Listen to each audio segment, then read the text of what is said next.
let's get started. Today we are talking about preparation for employment, but before we do, we're going to introduce ourselves. I'm Dr. Ivy Peltz. I'm Dr. Eric Studley. And we're the founders of Doccupations, which is an online algorithmic dental job matching service. So one person asked us, when should you start preparing and how do you make some of the decisions about employment? And when we designed Doccupations, we designed it with you guys in mind. We have been dental educators for a long time. We're both going to introduce ourselves a little more in a minute.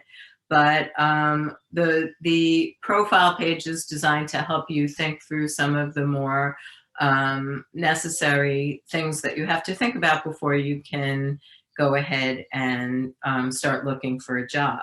So we are sponsoring free memberships for all of you. Actually, Dr. Studley is. And so if you go on to www.doccupations.com and you put in promo code ESSCares, you will get a free membership in Doccupations. And that will be free until 3 months after you graduate or complete a residency program, and you won't start matching until 3 months before that.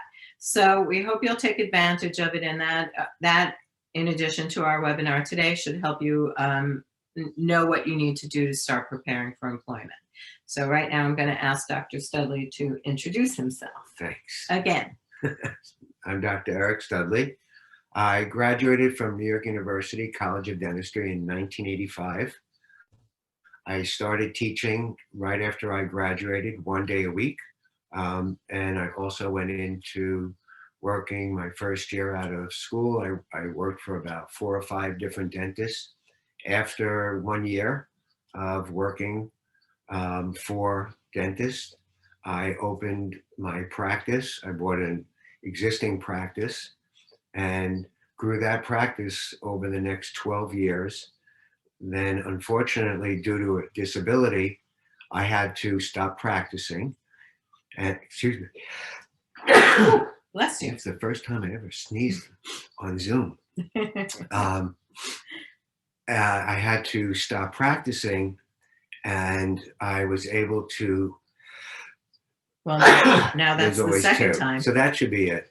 I had to stop practicing, and so I increased my academic career and became full-time associate professor, group practice director. I'm sure your school, we all have, different names for that.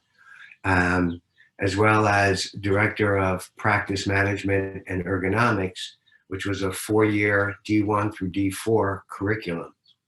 I also, during that time, went back and became licensed in life, health, and disability insurance, and worked for different insurance companies for a couple of years, and then opened my own insurance brokerage company, my name, Eric Studley and Associates, Inc. And we're a full service insurance brokerage company, nationally based, and we really specialize in the insurance needs of dentists throughout the country. So if I could ever be of service to you guys and any help like that, it would be my pleasure. And you can reach him at insurance@drericstudley.com. So please feel free to reach out whenever you need Dr. Studley. And now Dr. Peltz. I'm Dr. Peltz, Dr. Ivy Peltz, and I graduated also from NYU College of Dentistry in the 80s.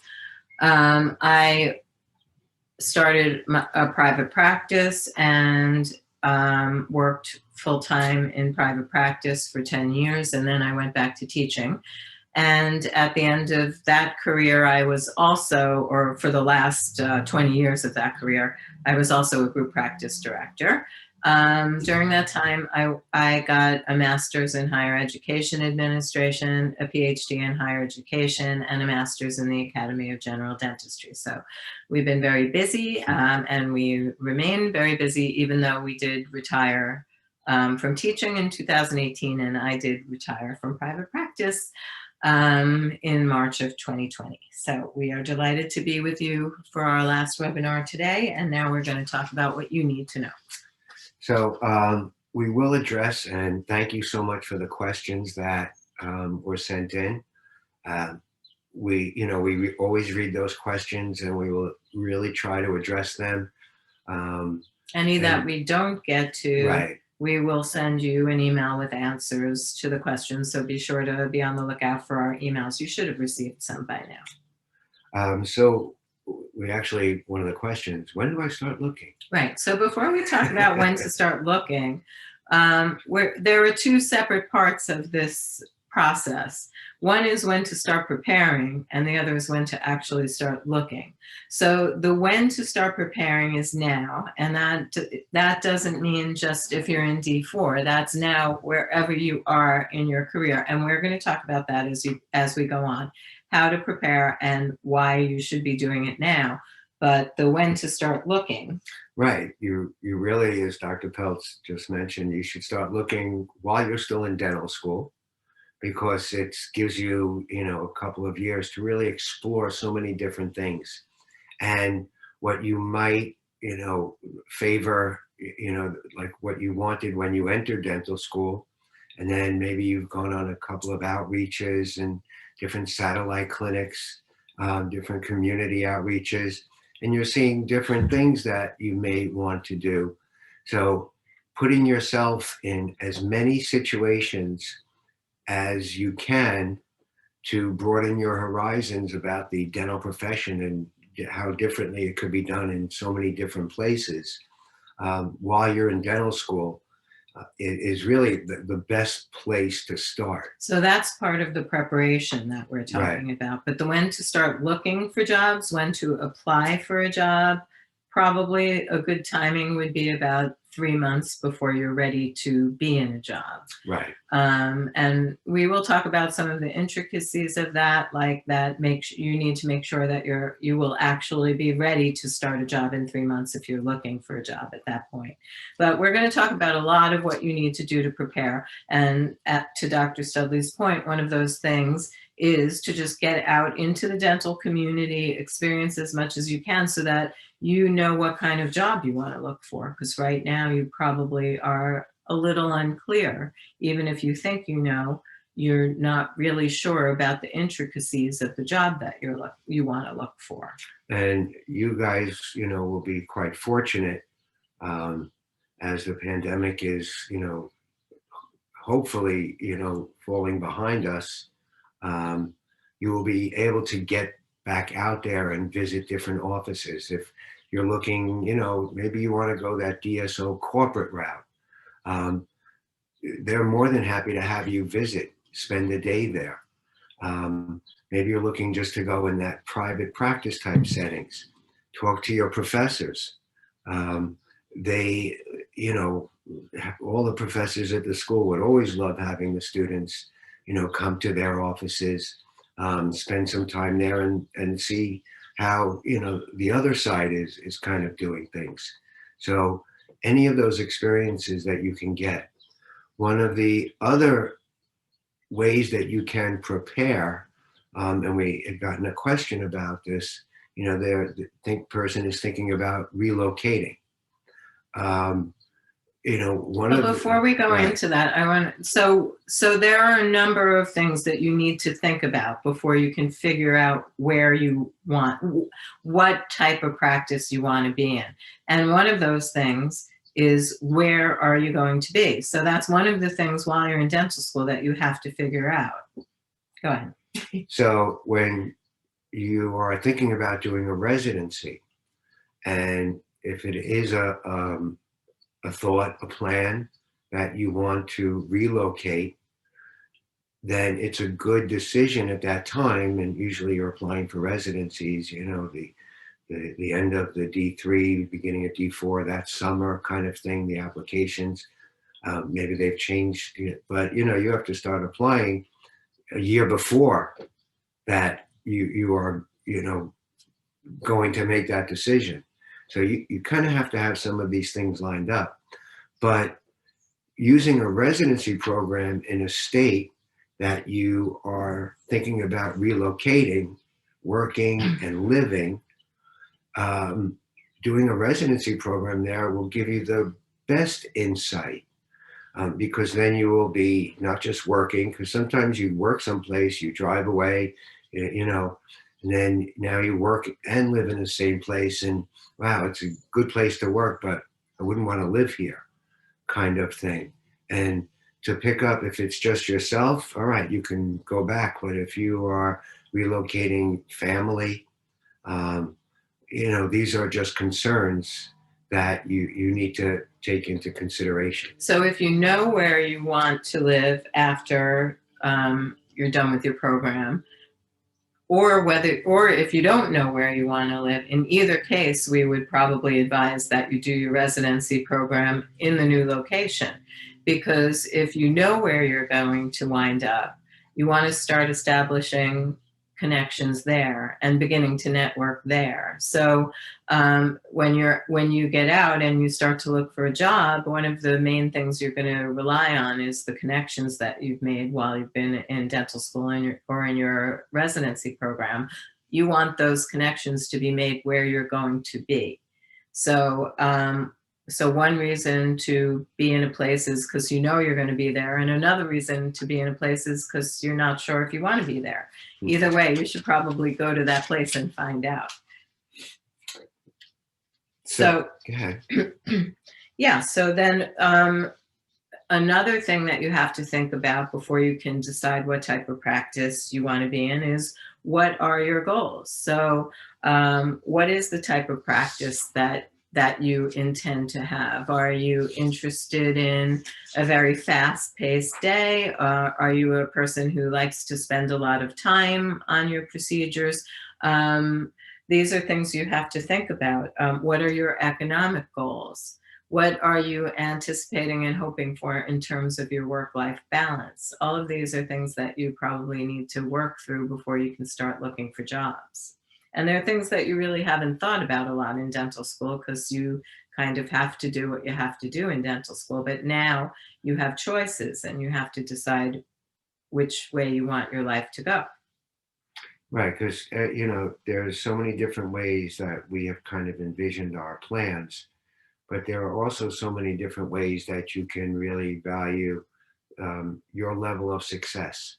So if you are able to put yourself, and if others are involved, family, and you are able to put yourselves in an environment where, let's say, maybe you're not earning as much income as you had dreamed about, but you're making more than enough, sufficient income, you're able to save, and yet your where you work and where you live is, that in and of itself is enough of the reward.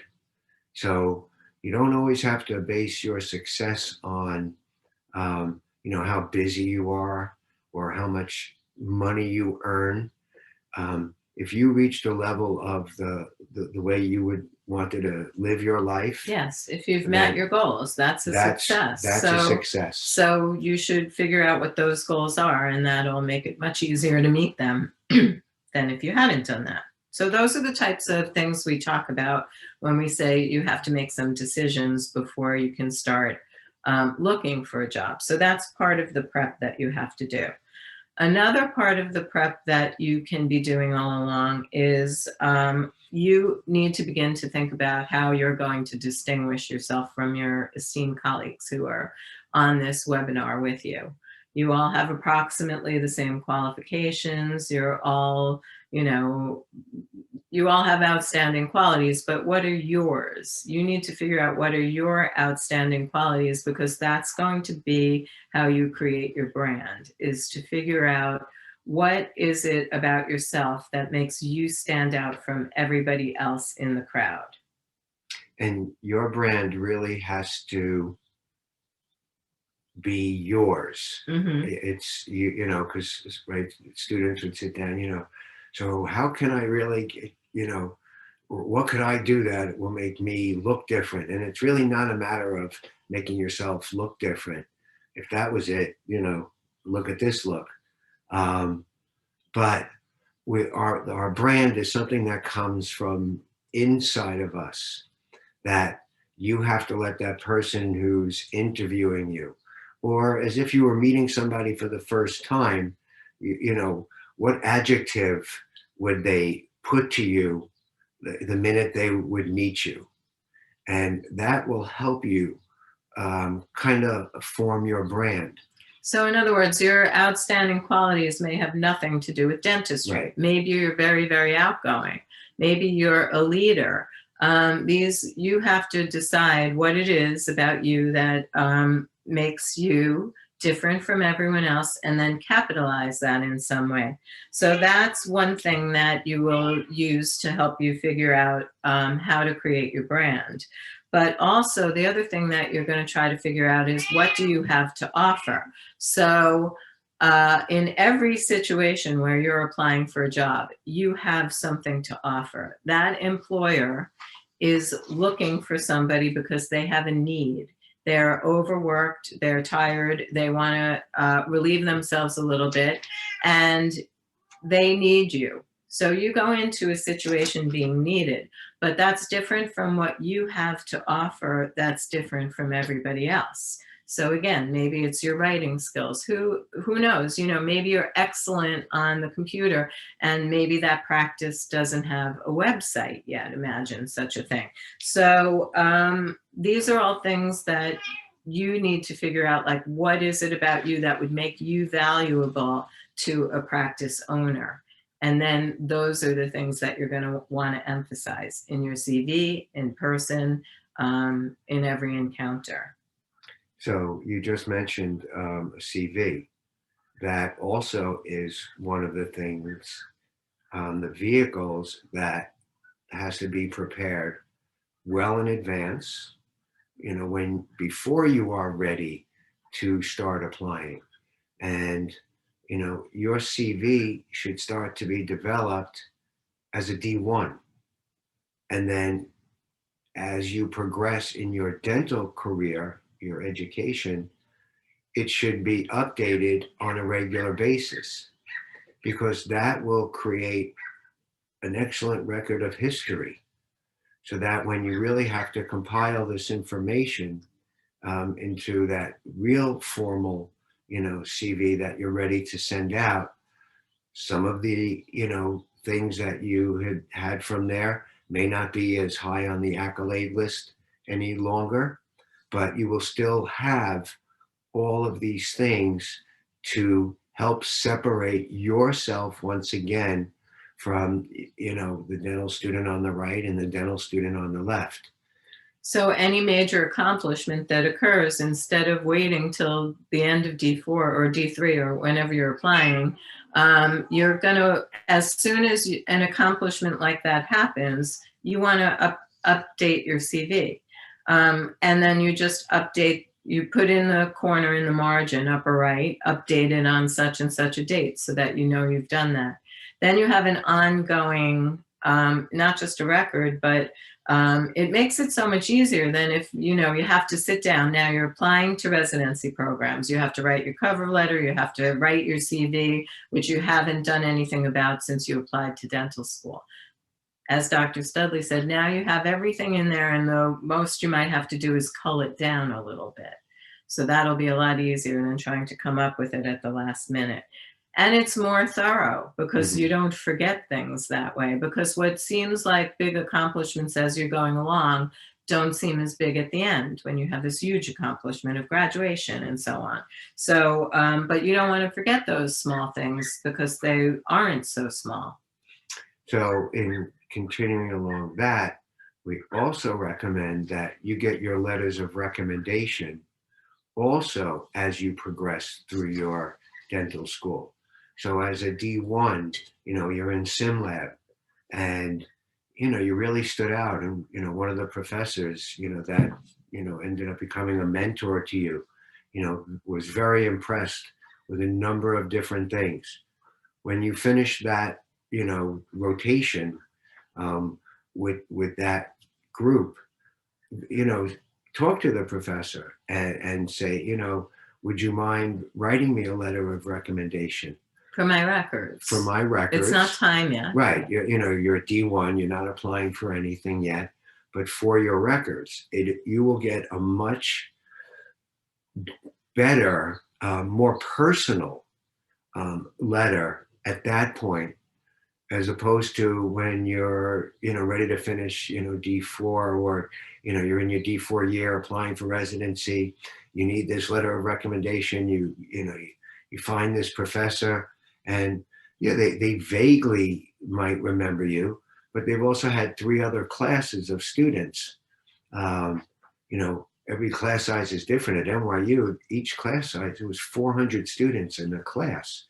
So as much as we love our students, trying to remember all of them, especially over the last 33 years, that's a lot of students. And when it comes to letters of recommendation, make sure that you not only ask your faculty if they would mind providing you with one, rather than just assume that they'll go ahead and do it. And this goes for after you graduate.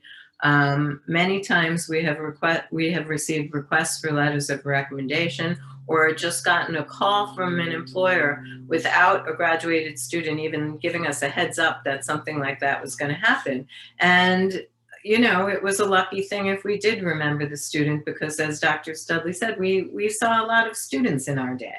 So please make sure that the faculty knows that they're going to be writing a letter for you. And what would be even nicer is if you ask them if they could write a positive letter for you, because don't make the assumption that because you think that you've made a nice impression, that they've come away with the same impression of you. And you don't want to get a mediocre or poor letter of recommendation. So make sure that they could write a positive letter of recommendation. Ask them that when you ask them. And they might say, I haven't really worked with you as much as with other students, and you'd probably be better off getting a letter from someone you've worked with more. That's code for I cannot write a very strong letter for you. So don't push back. Let them out easily. If anything, that's a good response. Yeah. So, just a word to the wise. Right. A few more words to the wise from a faculty perspective. The letters of recommendation are very, very boring, and it's hard to stay enthusiastic. So if you haven't already asked for a letter of recommendation way before the application cycle begins, try to be the first one to get online for that letter of recommendation, because definitely as faculty, we run out of good adjectives. Let's just put it that way. And as time goes on, the letters are less enthusiastic, just by nature. Right. So the earlier ones always get the more intense, the longer letters. Right. The later letters seem to get shorter and shorter, And finally, it helps to provide your faculty with some instances that you can think of how, once again, you outshine, how you stand out. You don't have to compare yourselves to colleagues. That's not what we're discussing at all. Just how do you excel? Because they may, again, they're getting a lot of requests at that time, and it's hard to remember that one incident with that one student that stands out so clearly in your mind. But she must remember, she helped me with that crown prep, and I did such a beautiful job. She was so proud of my provisional. She may not remember, 2 months from then. So yes, help your faculty out, help them write you a good letter by providing them with some good examples that they might remember. So in helping you, with some guidelines in developing your CV, and that's what will help open doors for you when you are ready to start applying. For those of you that will be applying to residency, you will have to update your CV when you're doing that. Your CV is really going to be the first sign of you. It's not just this loose document. They said, include a CV. All right, I got my 2-3 pages, I'm in. It really makes a difference. So your CV has to reflect who you are. You really need to educate the person that is also reading your CV. So if you are applying for any position, whether it's just a residency program or, a job, once you finish residency, the person interviewing you, the more educated they are about what you learned, the better off they are trying to offer you a position. So you should include bullets, maybe 10, 15, about your curriculum, because not everybody will be familiar with what you learned in your school, especially if we didn't go there. Every dental school has its own core curriculum. So especially if you are looking to relocate to another state where hopefully you did your research, and we'll talk about this, where that prospective employer graduated from dental school. So if they went to a different school, they're not going to know, and don't take this wrong, but everybody who went to their dental school, that's the best dental school. You know, we learn more than anybody. You know, we lecture all over the country and we hear that constantly, and that's great. So you have to educate them, let them know. If you do a residency and now you're applying for employment, make sure that's included on there, because some residencies, you guys do a lot of dental treatment, and it's not, more towards the emergency or kind of treatments. You do a lot of full comprehensive treatment. So educate the person on that. With doing that, we want those letters of recommendations, those references on the last page, the bottom. The worst things that we see as employers, when we see a CV and it says references available upon request. Well, that means that my human resources person, my office manager, somebody has to take an extra step to now Call get this you person, call to you to say- get us that stuff. Right. Maybe I'm really looking to hire somebody by the end of today. Well, those that have the name, the email, the contact info available right there, those are the prospective employees that have a better shot. Because now I could just hand it to the person and say, could you get Dr. So-and-so on the phone for me? I'd like to speak to him in regards to, Dr. Smith, who we just interviewed. That's what you want. You want to make it easy for that person to hire you. They shouldn't have to make 3 phone calls, 2 emails, and then if you're working, you're not going to get back. Lost opportunity. And before we move off of the CV, just like the same way that you need to make yourself distinguished from everybody else, you want to make your CV stand out. As Dr. Studley mentioned, the CV is the first thing that a potential employer will see about you. So the CV should be a reflection of you. So it should be organized. It should make sure that somebody edits it for you, that there are no grammatical or spelling errors. Make sure the layout is pleasing to the eye and not confusing. If you can, make it on one sheet of paper, even though most people probably read them on their phones anyway. And do you want to talk about the web-based CV? Sure. CV? So, CV. right, say CV, that 3 times resume. fast. So, when in continuing branding yourself and making yourself stand out, it's very nice. You send that CV, it's in depth, beautiful. But then there's one that comes in, the next one, and we have the same 3 pages that you did. But then attached to that is a photo gallery. And in that photo gallery are before and after photos of all these different dental treatments. And we open that up, and on the first page is, radiographs, endo treatments. And you'll see a single canal, a premolar, a molar, and you'll see, the before and after, and, the endodontic procedures. Then you'll see on the next a pros case, a fixed case, a removable case. Maybe there's an aesthetic case that you did, before and after of that. And even if, because, I'm sure you've done a number of treatment plans that unfortunately the patients didn't come back, or, they couldn't afford it. You spent 6 weeks doing these wax ups. You worked with every department in the building, and you present the case and the patient's like, oh, I love this doc. I'll just take dentures. And, oh my God, all this work that you did. Well, first of all, the knowledge you gain, treatment planning, that is, priceless. But have pictures of this. If you've done these beautiful wax ups of an aesthetic case that you were going to do these 8 veneers on, all right, but it didn't come to fruition. But you still have the before models, the models of the wax up you've done, photos of that. It really talks so much more than you have to say. And then lastly, if you really want to stand out, you could do a web-based CV. Number of my students have done this, and they've pretty much gotten the pick of the employment that they want.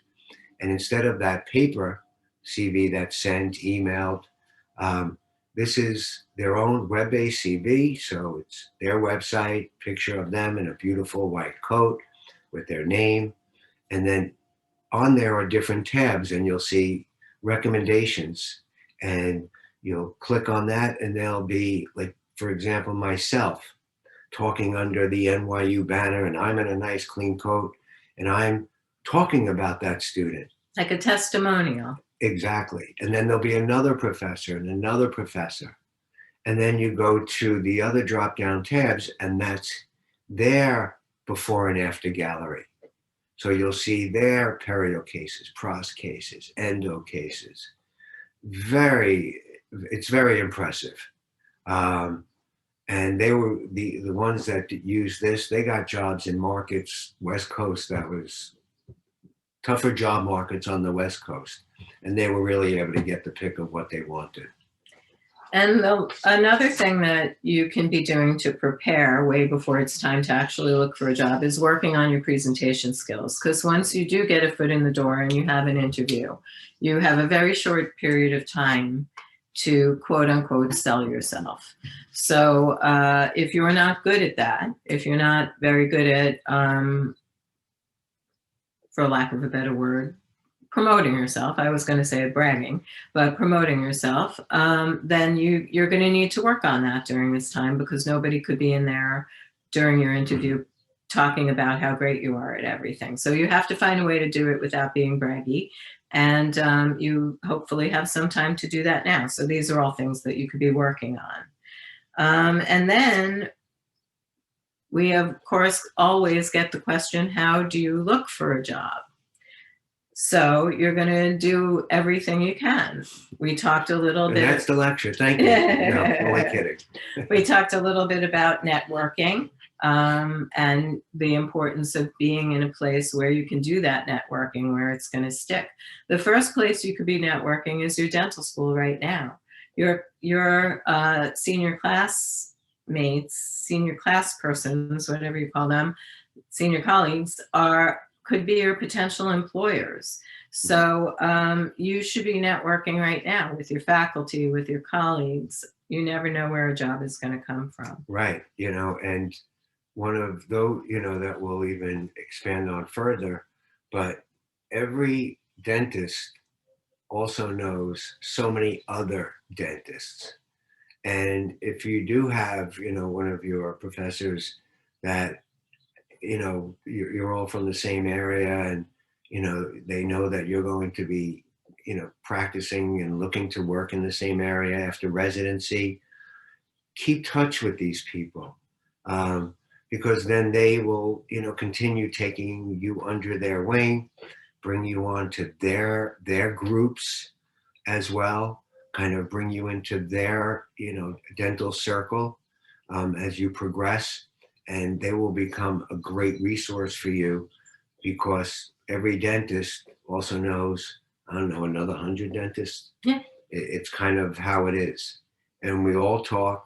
And if somebody is looking for an associate, somehow in some meeting, lunch, dinner, or somewhere, it was like, oh, if you know of anybody, I'm looking for somebody 2 days a week. Or someone may not even know they're looking, Right. And then someone mentions a person, Right. And they think, oh, I could use a little help. We have a question. Do you have any advice on LinkedIn profiles? Not really. I would definitely create one. Right. And you should post your CV and update it. Just keep it current. And professional. Well, totally professional. That goes without saying. And that goes for your other social media sites as well. Keep it professional. Because employers will look at your social media sites. 100%. So just be careful what you post and what that says about you. Right. Keep them private. Do whatever you need to do, but when you are what you applying, need to do, right, you know what you need to do.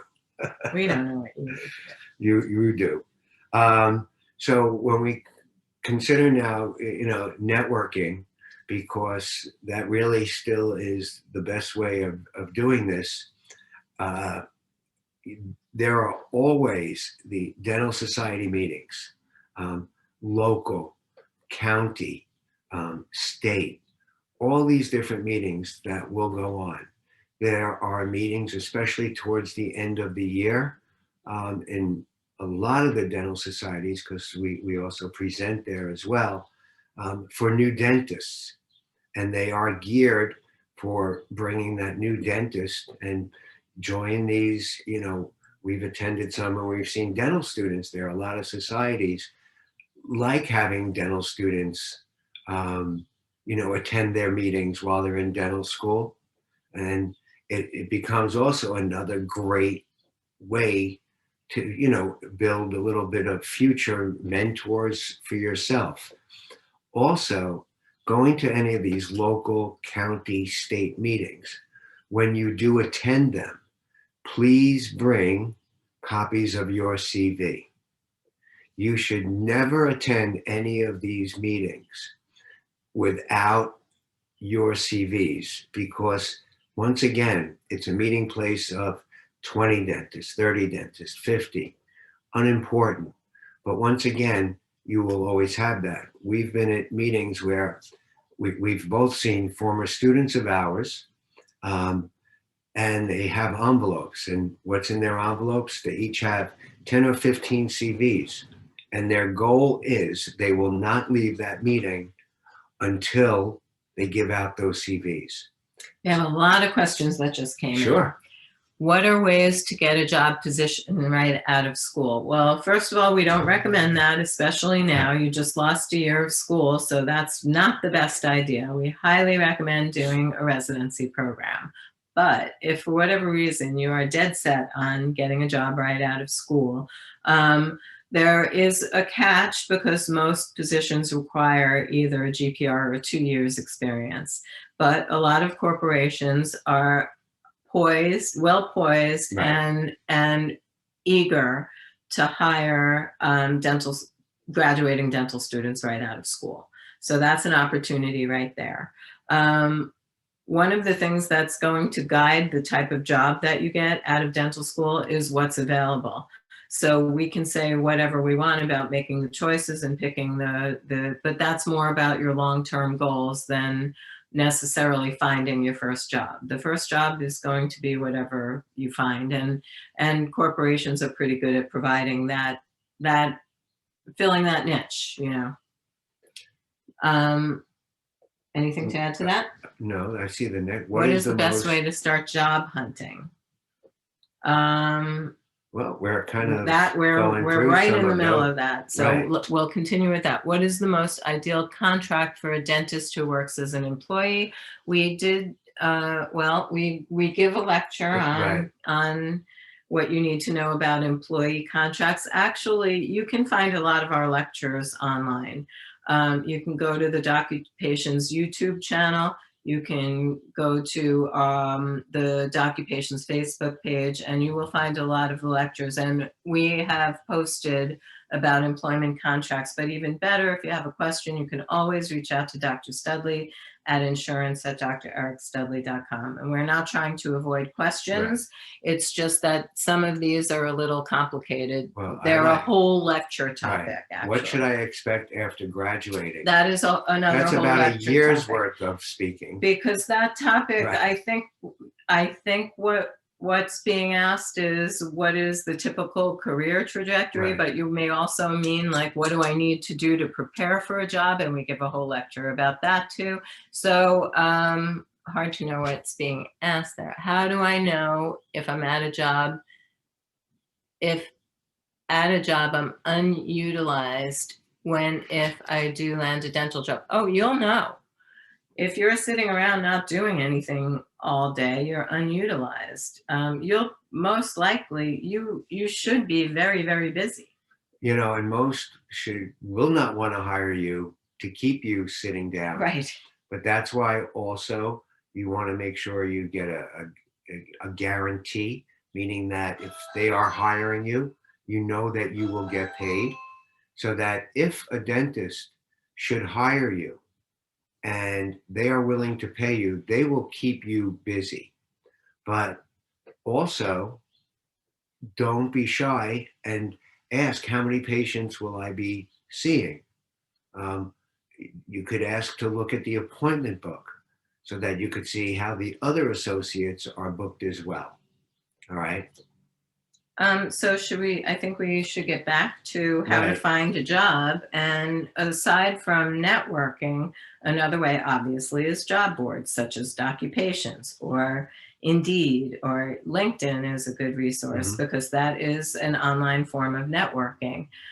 So you can be building your LinkedIn connections, all the time with other dentists, and don't feel shy to message them and say, I'm a dental student and I would like to have a conversation with a dentist in practice. Are you available to talk to me? And they'll probably be delighted. Right. So reach out. Another good way of doing it is through different study clubs as well, dental school alumni events. Get involved with those. But even more importantly, every dental school has an alumni association. Um, get the email addresses of those alumni, put together a beautiful cover letter, as well as your CV, and email out your cover letter saying that I want a job. Well, it should be a little bit more professional than that, but send it to them, regardless of the fact that they are looking or not for an employee. Once again, that will get you into that marketplace, will get your name out, and your name will come up at some point or another, because somebody will refer your name to somebody else who is looking. Also, if you're looking to relocate, find out if your alumni association has a branch in that state. Then they will have a list of the dentists that are now working in that state and another group that you can target. Also, if you want, and this is something Dr. Peltz and I did, unbeknownst to each other, we both had a certain zip code, a certain location that we wanted to practice in. And back then we didn't have emails and Google and all that stuff. We're not that old, but we had to mail out. Right, we had to mail out, and we mailed out 300 letters to these dentists who were not posting jobs. Yet we both got job offers that we actually accepted. And these were not dentists that were posting anything, that they were looking for somebody. Another way to just really, target to get your foot in the door. Yes. So, and then before you go on a job interview, we highly recommend that you research the job on the internet. Check out patient reviews, certainly check out the website, because aside from anything else, what you learn about the practice might help you understand what you have to offer that practice. So if you see that they're not doing endo, they're referring endo out, it seems, but you're great at endo, you might mention that this is something that you feel that you can do. Or if you see the practice is closed on Saturdays, but you're happy to work on Saturdays to start, then you might mention that to the owner, and they will be very happy that you're being proactive about finding ways to keep them busy. So doing that research ahead of time will really let you see, right, not just endo, but if, let's say, you guys are certified in Invisalign and that office doesn't do Invisalign, or, they're also closed in the evenings, that you'll work. all of these things, when you start giving to an employer, because when, that dentist is looking to hire you, it's just going through our heads how much we're giving up, what percentage of our income, to you. You'll use up more supplies now because it's just what happens. That's what's going through our head. But if you now start to add some surplus to my work and it actually increases, becomes a big difference. I am much more acceptable to you, especially because you're willing to work, a weekend or an evening. And as a new dentist, weekends, evenings, best way to build up your patient rosters, because those are the busiest times in dental offices, evenings, weekends. So, don't be shy to do that. I think we have to tell them all about their gift. All right. Well, many of you know by now that we are delighted to provide you with a cup of coffee on us at Starbucks. So if you would go to the chat box, you'll see that there is a link in the chat. And if you fill out the form that you get to with the link, we will email you a $5 Starbucks gift card. So we hope you will enjoy that.